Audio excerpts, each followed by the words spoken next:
Now, everyone knows Squidward Tentacles as the Krusty Krab's best cashier and Bikini Bottom's worst clarinet player. However, you may not know that Squidward has gotten away with a number of crimes. What's going on, everyone? I'm Akeem with Channel Frederator, and we're about to take a look at 7 things that would get Squidward locked up. Now, just a disclaimer, before we dive deep into things, we should note that crimes are often penalized and charged differently based on state and country, etc. Bikini Bottom is a fictional town, but it's based on Bikini Atoll. Geographically speaking, the Bikini Atoll is closest to the U.S. state of Hawaii. So we'll be using Hawaiian laws as the baseline here. Let's get into it.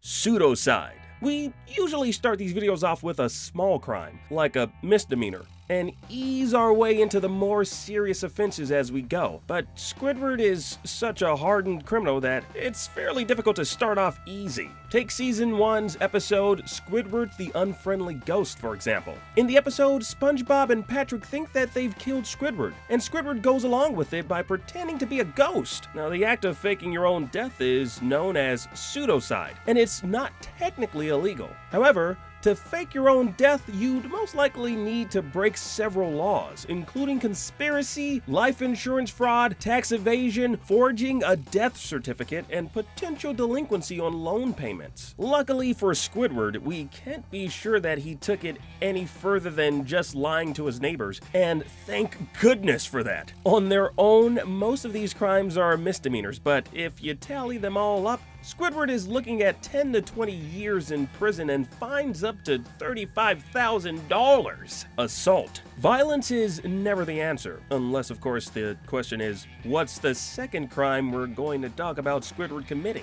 In Squid Defense, SpongeBob and Sandy teach Squidward karate after he was mugged. In an act of vengeance, Squidward commits second-degree assault on a thug in an alley. Now, there are a couple of different ways that Hawaiian law defines second-degree assault, but one definition covers when a person intentionally or knowingly causes bodily injury by using a dangerous instrument. To sum it up, second-degree assault can occur if a person wants to injure a victim and does so by using something that, while not usually a weapon, can be used in a way that would cause injury. Now, in Squidward's case, a dumpster would be considered a dangerous instrument if it's karate kicked on top of a defenseless person's head. Geez, Squidward. Second-degree assault is a Class C felony and would land Squidward in prison for 5 years, with a potential fine of $12,000. Hi-ya! Indecent Exposure. Squidward has a colorful history of public nudity in Bikini Bottom. Now, realistically, he would have been locked up for this one after the first episode since, well, he never wears pants. But we'll just ignore that for now. First and foremost, in the Season 2 episode, Squid's Day Off, Squidward is put in charge of the Krusty Krab. He decides to take the day off under the guise of running errands and leaves SpongeBob in charge of the whole restaurant. Squidward attempts to relax, but he becomes increasingly worried SpongeBob will mess up the job. So he rushes back to the Krusty Krab. There's just one problem. Squidward was in the middle of a bubble bath and became so frantic he left his house without getting dressed. So he was sprinting through Bikini Bottom naked. Now, while some people may refer to it as streaking, the legal term would be indecent exposure, and it's very much frowned upon in a court of law. Hopefully you don't go to a court of law naked though, so yeah.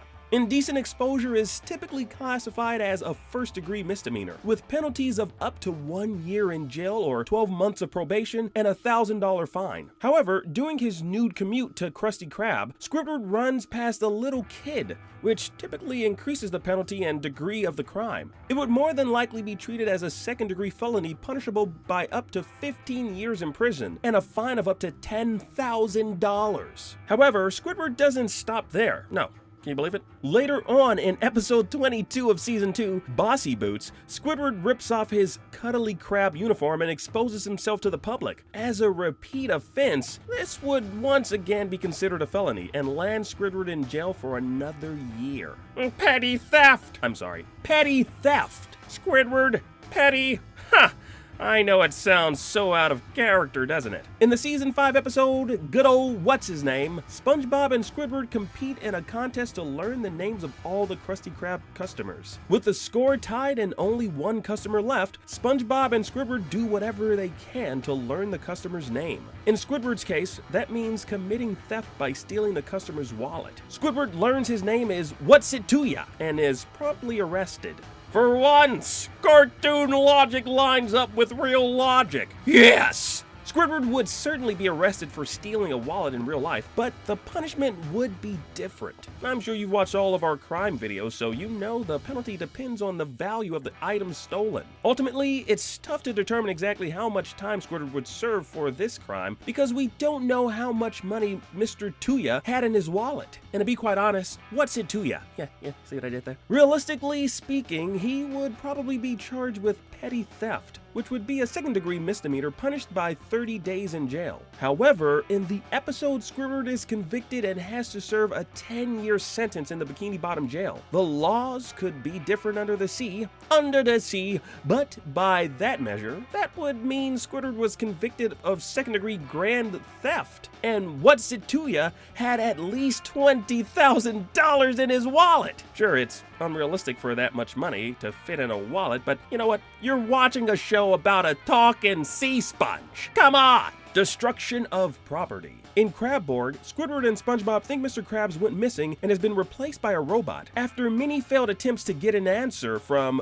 Robot Krabs, they decide to tie him up and interrogate machines he owns, including a blender, a toaster, a food processor, and a coffee maker. Now obviously, these inanimate objects don't give them any answers. Squidward destroys them with a baseball bat, hoping to cause Robot Krabs to break his vow of silence and tell them where the real Eugene Krabs is. Now, the penalties for property damage vary based on the amount of damage caused to the property. Lucky for us, Mr. Krabs tells us the exact value of every single item SpongeBob and Squidward destroys. Mr. Krabs' blender was $24.95, his toaster was $32.50, and his food processor was $62.67. Wow, he's got it down to the cents. Mr. Krabs cuts off before he finishes telling us the value of the coffee maker, but we can assume probably $40-something and something cents. All in all, Squidward is looking at less than $500 worth of damage, which means he would only face a third-degree misdemeanor punishable by up to a year in jail. And in this case, he got off easy. If the amount of damage to the property exceeds $500, the offense is a felony and punishable by up to 5 years in jail. Attempted murder. Now, this was arguably his worst crime, but you had to see this coming, right? Near the end of the Bubble Buddy episode, Squidward and the Bikini Bottom mob surround SpongeBob and Bubble Buddy, brandishing sharp objects. As the crowd knocks SpongeBob out of the way, Squidward brings down his needle and attempts to pop Bubble Buddy. All of a sudden, Bubble Buddy comes to life and catches Squidward's arm before the needle reaches him, preventing his death. Now, attempted murder is a fairly tricky crime to get charged for. Causing someone serious bodily harm or disfigurement is not sufficient to prove attempted murder, unless there is evidence of actual intent to kill the person. For example, stabbing a person in the arm by itself does not demonstrate an intent to kill. Unfortunately for Squidward, this is a pretty black and white case. Attempting to stab a creature made of bubbles with a needle while chanting, "Pop that bubble!" is likely enough to satisfy the requisite intent for attempted murder. He wouldn't stand a chance. Most jurisdictions have varying degrees of attempted murder charges. A first-degree attempted murder charge requires premeditation or a willful act, which applies in this situation. Squidward might be able to get off scot-free on this one since he didn't actually know Bubble Buddy was alive. If he's charged, first-degree attempted murder often means a life sentence with the possibility of parole. With the way that Squidward is going, I don't know if I necessarily see a bright future ahead of him with the kinds of crimes he's committing. Crane Crime Spree.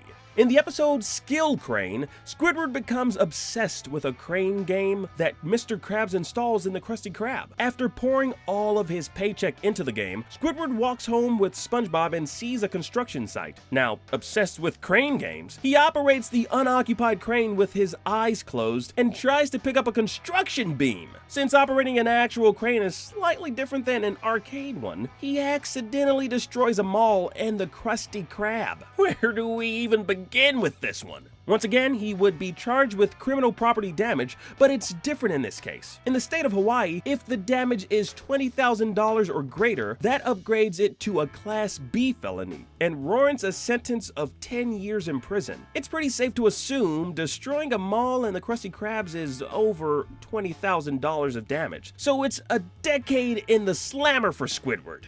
It's also safe to assume Squidward doesn't have the proper license to operate a crane, so he would be charged for operating the crane without a proper license with a fine of up to $1,000 and up to 30 days in jail. He would also likely lose his regular boating license. On top of that, since Squidward doesn't own the crane, he'd probably be charged with a Class C felony of grand theft auto. And I ain't talking about the video game. The 5 years of jail time and the potential $10,000 is certainly less fun than the video game. So, kids, if you're going to steal a car, just do it virtually, please. I'm Akeem with Channel Frederator. Thanks for watching 7 Things That Would Get Squidward Locked Up. Let us know in the comments below if you found anything else. If you liked the video, be sure to hit that subscribe button and don't forget to click that bell to become part of our notification squad. And remember, always remember, Frederator loves you.